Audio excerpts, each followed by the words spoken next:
uno munsi mu Gwiseni wateguye inama wagira inabegwa n'ivy'amatora. Muri yo nama kwa ruguhanahana ivyumviro seni maze gushikiriza aho imiteguro y'amatora igeze, gushikiriza ikirangamisi, bamwe bacita ngo ni ikirangamwanya, sinzi ikirundi cize cyarico, bamwe bavyise ngo ni ikirangamwanya ariko ni ikirangamisi c'amatora, hamwe n'ibikorwa bigiye gukurikira. Ivyo bikorwa navyo nishigwaho bya bisata biduserukira mu ntara no mu makomine, hamwe no gutangura gutorokanya ibibanza bizobera mu itora. Muti rero muri iyo nama mwari mwatumye ko abego n'amatora hari batayitavye, ati mubivuga ku iki? Jewe ngiriye ko nk'umujyi w'igisahira nibisanzwe, iyo utumiye umuntu mu rubanza nta na rimwe abitaba bijana kwijana, numva ari bisanzwe, ahubwo iyo baza bose niho twari kwibaza ikindi kibazo. Abantu ni gake bagize urubanza bitaba bose kumvo zitandukanye, hari ufatirirwa, hari bafise n'ibindi.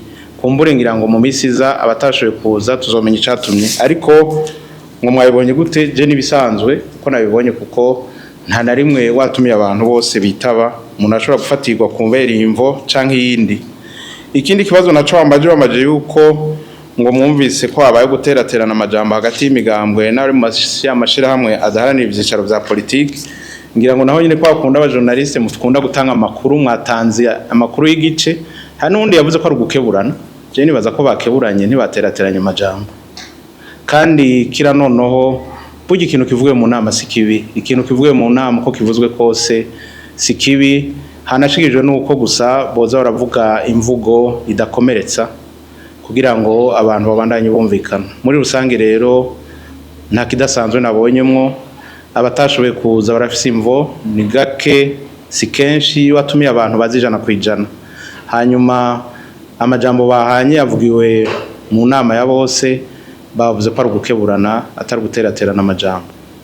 Mbere na mbere ubwo amafaranga ntiyegeranywa na seni, amafaranga yegeranywa n'igihugu. Rero seni ico yakoze yaratorokanije urutonde rw'ibikorwa anahama n'uburyo bwosaba. Ubu turiko turavugana ico gikorwa carakozwe, ubwo buryo bwarashikirijwe inzego z'igihugu, no kuvuga leta nabo batora amategeko. Mukaba muzi yuko umwaka w'amafaranga nko bawita année budgétaire iherana n'itariki 30 z'ukwa gatandatu z'umwaka ubugira uhere n'itariki 1 y'ukwindwi umwaka ubugira utangure. Bisigura yuko rero muri rya tegeko rigenga amafaranga igihugu gikoresha n'aya senarimwo, niho rero umuntu azotinda amenya neza uburyo bwategekanirwa aribwo. Ariko kuvyerekeye mu Gwiseni ibikenewe twarabishikirije inzego nazo zirabizi, kandi urubanza rw'igihugu nta mpungenge dufise ubwo buryo buzoboneka. Uburyo rero bwategekanijwe mu gihe hoba ituro ya mbere n'ituro ya kabiri bifatanye ni miliyaridi 115 imiliyoni 876 ibihumbi 540 muri ayo rero imiliyaridi 87 imiliyoni 258 ibihumbi 894 890 ni mu gihe hoba habaye, sinzi ko turunoyita ingunga, tuyita ingunga mu ngunga ya mbere. Mugamwe rero byoshika mu ngunga ya mbere mu bitoje ntihagire ukwiza ya majwi asaba ibice 50% uteranije n'ijwi rimwe, hakaringanizwa ingunga ya kabiri, turu ya kabiri. Iyo ngunga ya kabiri yotwara uburyo bungana n'imiliyaridi 28 imiliyoni 617 n'ibihumbi 645 n'amajana mu gihe hoba habaye ingunga ya kabiri. Uyateranije rero yose naho zoca imiliyaridi 115 imiliyoni 876 n'ibihumbi 540 n'amajana. Ariko rero ndagaruka kunyane nabivuze, abamenyesha makuru murakunda gucagagura, aha rero ni mu bicagagura. Iyi nkuru mukayitanga muyitange yose, nimuyitange inose, ko yitanze inose uzovuza inkuru tariyo. Nukuvuga izi miliyaridi 87 ni mu gihe habaye ingunga imwe. Rero muri ico gihe nta ngunga ya kabiri yo bibaye. Mu gihe habaye ingunga ya kabiri nayo mahera yawe kabiri ndababwiye. Amafaranga rero ariho aha naho nyene mu nyumve neza, ni ku itariki 10 z'ukwezi kwa kabiri, kuko niho twategura iki gitabo.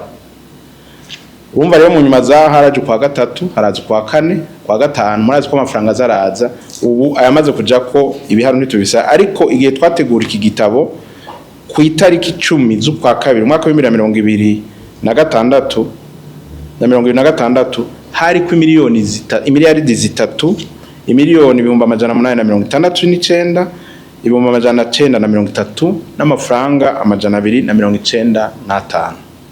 Rero ugize ibiharuro amahera yorondegwa yoba sigaye tudashizamwe ayo yoba yaraje hagati yo mu kwa gatatu kwa kane no kwa gatanu zo miliyaridi 112 n'ibihumbi n'imiliyoni 6 n'ibihumbi amajana 610 n'amafaranga 110.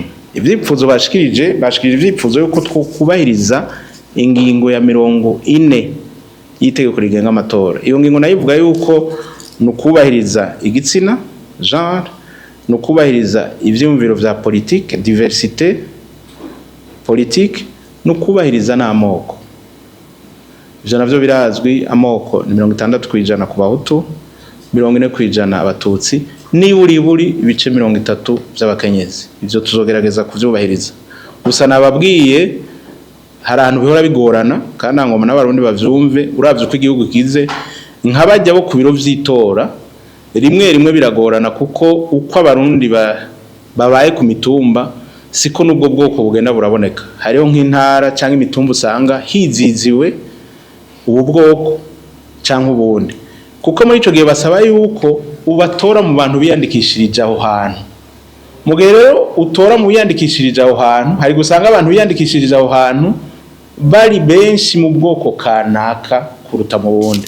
Nkuko mwabikirikiranye natanze uburore bw'amakomine 2, nka komine ya Bukinanyana muri Cibitoke na komine ya Gisozi muri Mwaro. Nko muri Cibitoke Bukinanyana urashobora gusanga imitumba myinshi yizizwe n'abantu b'ubwoko bw'abahutu. Ugiye nko muri Mwaro muri Gisozi urashobora kuja ahantu nko mutumba canka akarere usanga hizizwe ubwoko bw'abatutsi. Ico gihe abo bantu ntucu bateragira atariho bari. Nivyo nababwiye ntire uko niko murabivuga, umuntu araraba igishoboka ariko ntivyamavyerade. Urashobora gusanga ha canke hariya ubwo bwoko butashotse buboneka nkuko bisabwa. Iyo nivuga ya politike kijya kiranga minsi nene bukuka. Mbe ninda tazi yuko mwaka uzara amatora, ninda tazi yuko mwaka wa 2030 azoyandi matora y'abadepite n'abakenguza amateka. Ubu Burundi bwinjiye mu ntumbero yo kwama buringaniza amatora ku buryo budasubira inyuma. Nibaza ko ubishobazo bijamo ego, kuko hariho kuvyipfuza no kubishobora. Hari abavyipfuza babishoboye barabikora, hari abavyipfuza batabishoboye bizobagora, hari n'ababishoboye batavyipfuza. Ibyo byose urumva rero tubirabira hamwe atabishobisho byinshi bigiyemo.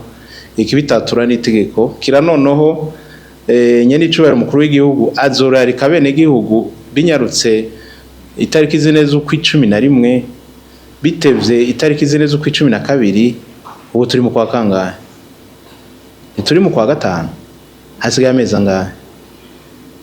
Harura mfasha saa 6 hafi. None umuntu abimenya amezi 6 imbere y'igihe azotinda bura abantu 3 atondeka. Nimwe rero nakubwira hari ubyipfuza atabishoboye canka abishoboye atabigomba. Ivyo rero kandi kiranonoho ivyo bijaye n'ihiganwa, biri mu higanwa. Ivyo biri mu higanwa. Twebwe rero nk'umugwi w'abahinga nta mpungenge tuzokwakira abashitsi. Abazokwiyandikisha n'abatari bwakwiza imyaka 18 mu 2000 igihe twategura amatora mu 2025, no kuvuga bavutse mu 2008 n'2009 imbere y'ukwezi kwa gatanu. Uwo n'umugwi wa mbere bazokwiyandika tuzokwandika.